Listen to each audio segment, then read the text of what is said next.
नमस्कार दोस्तों, study path में आप लोगों का स्वागत है।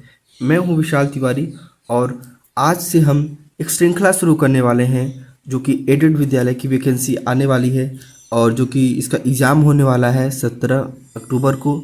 बहुत ही कम समय है। इतने कम समय में हम कैसे तैयारी कर सकते हैं, इसके बारे में हम पूरा स्ट्रेटजी आपको बता रहे हैं। हम यहाँ पर आपको 1 महीने में पूरी की पूरी कोर्स कंप्लीट कराते हुए बताएंगे कि आपको कैसे तैयारी करनी है और आपका सिलेक्शन कैसे होता है। तो चलिए स्टार्ट करते हैं। आज हम स्टार्ट करेंगे भारतीय राज्य व्यवस्था, इंडियन पॉलिटी, और इसको पढ़ेंगे और जानेंगे कि कौन कौन से टॉपिक इंपॉर्टेंट है जो हमारे परीक्षा में आएंगे। तो देखिए, सबसे पहले भारत का संवैधानिक विकास। भारत का संवैधानिक विकास क्या है? देखिए, संविधान नियमों अथवा कानूनों का वह संग्रह है जिसके आधार पर किसी देश का शासन संचालित किया जाता है। भारत का भी अपना एक संविधान है। भारतीय संविधान के विकास को भारत में कंपनी के शासन तथा ब्रिटिश क्राउन के समय के तहत निर्मित अधिनियमों के विकास के रूप में समझा जा सकता है। देखिए, हमारा जो संविधान है कुछ विशेष ये नहीं है कि हमने बैठ करके सारे कानूनों को बनाया है। हमने जो अंग्रेजों को संचालित करने के जो उनके नियम कानून थे उन्हीं का यूज करते हुए हमने उसको एक श्रेणीबद्ध तरीके से किया है और उसको एक नया प्रारूप देने का प्रयास किया है जिसे हम संविधान कहते हैं। और साथ ही साथ हमने और देशों के साथ भी क्या कहते हैं, उनके संविधान के जो कुछ रूप है उनको लिया है ताकि हमारे देश का जो संविधान का सिस्टम है वो आसानी से चल सके बिना किसी दिक्कत के। तो देखिए, इसमें हम पढ़ेंगे कि कंपनी ने क्या किया था। अगर हम कंपनी की बात करते हैं तो कंपनी ने हमारे लिए जो रेगुलेटिंग एक्ट बनाया था 1773 में, पिट्स इंडिया एक्ट बनाया था 1784 में, चार्टर्ड एक्ट था 1793 में, चार्टर्ड एक्ट फिर दोबारा आया था 1813 में, चार्टर्ड एक्ट 1833 और चार्टर्ड एक्ट 1853। ये टोटल 1 2 3 4 5 6, ये 6 बहुत इंपॉर्टेंट है जो कि कंपनियों के शासनाधीन पारित हुआ था। जब यहाँ पे कंपनी थी, यानी कि जब यहाँ पे कोई ब्रिटिश क्वीन यहाँ पे राज नहीं करती थी, जब कंपनियां यहाँ पे शासन चलाती थी तो उन्होंने अपने लिए ये पूरे नियम बनाए थे। Regulating act 1773, Pitt's India act 1784, chartered act 1793, chartered act 1813, chartered act फिर 1833 और चार्टर्ड एक्ट 1853। टोटल इतने। कभी देखिए, एग्जाम में डायरेक्टली क्वेश्चन पूछ लेता है कि रेगुलेटिंग एक्ट कब लागू हुआ था या पिट्स इंडिया एक्ट कब लागू हुआ था 1784। ये आपको याद कर लेना है।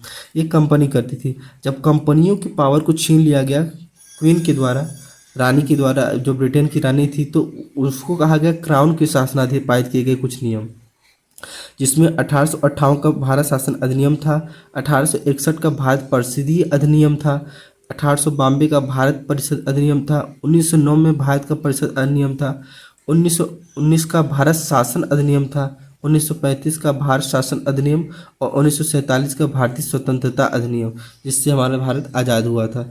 ये देखिए, बहुत इंपॉर्टेंट है। आप लोग यहाँ से डायरेक्टली याद कर सकते हैं। बहुत इंपॉर्टेंट है, ये आपकी परीक्षा में जरूर आएगा। Point to be noted. चलिए आगे चलते हैं। हम देखते हैं रेगुलेटिंग एक्ट। रेगुलेटिंग एक्ट की बात कर लेते हैं। देखिए, जब ब्रिटिश कंपनियां हमारे देश में आई तो उन्होंने इसको चलाने के लिए अपना एक एक्ट बनाया जिसे कहा गया रेगुलेटिंग एक्ट। ठीक है। और उस रेगुलेटिंग एक्ट पर उन्होंने क्या किया कि इस अधिनियम के द्वारा भारत में ईस्ट इंडिया कंपनी के शासन पर ब्रिटिश सरकार का नियंत्रण स्थापित किया गया।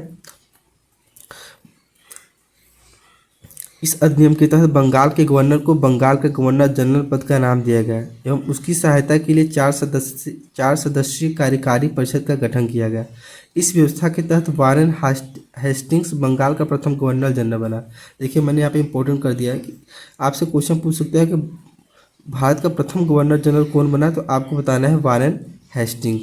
ठीक है। इस व्यवस्था के तहत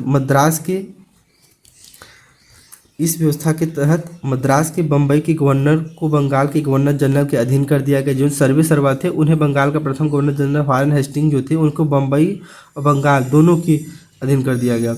इस अधिनियम के तहत 1774 ईस्वी में बंगाल कोलकाता के उच्चतम न्यायालय की स्थापना की गई, जिससे एक मुख्य न्यायाधीश था, 3 अन्य न्यायाधीश थे। देखिए, ये बहुत इंपॉर्टेंट है।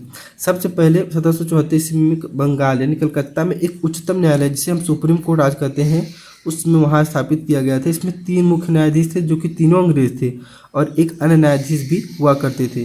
हाँ, लेकिन अब ये कह सकते हैं 3 अंग्रेज न्यायाधीश थे, तो कैसे हमारे देश के दिक्कतों को कंप्लीट करते थे। तो देखिए, जो अंग्रेज थे वो तो न्यायाधीश के पद पे थे, लेकिन जो उनके विचारक थे, जो उनको ट्रांसलेटर थे, वो इंडियन भी रखे जाते थे। तो इस प्रकार से यहाँ पे जो हाई कोर्ट सुप्रीम कोर्ट थी वो चलती थी। ठीक है, यहाँ पे नोट करने वाली बात यह है कि इस उच्चतम न्यायालय के प्रथम न्यायाधीश सर एलिजा इम्पे थे, जबकि 3 अन्य न्यायाधीश थे, चैम्बर्स, लिमिस्टर तथा हाइट। ये टोटल 4 हो गए, 3 मुख्य और 1 अन्य।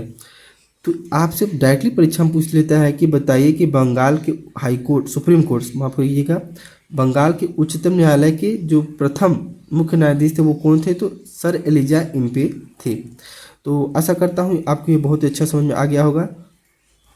अगर आपको मेरा वीडियो अच्छा लगता है तो इस वीडियो को लाइक करें, चैनल को सब्सक्राइब कर लें और ज़्यादा से ज़्यादा लोगों को शेयर करें, ताकि हम ऐसे ही आपको इंफॉर्मेटिव वीडियो प्रोवाइड करते रहें, ताकि आपकी एडिट जो वैकेंसी है उसमें आपको सिलेक्शन मिल जाए।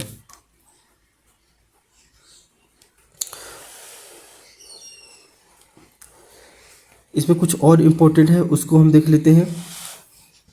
अब हम बात करेंगे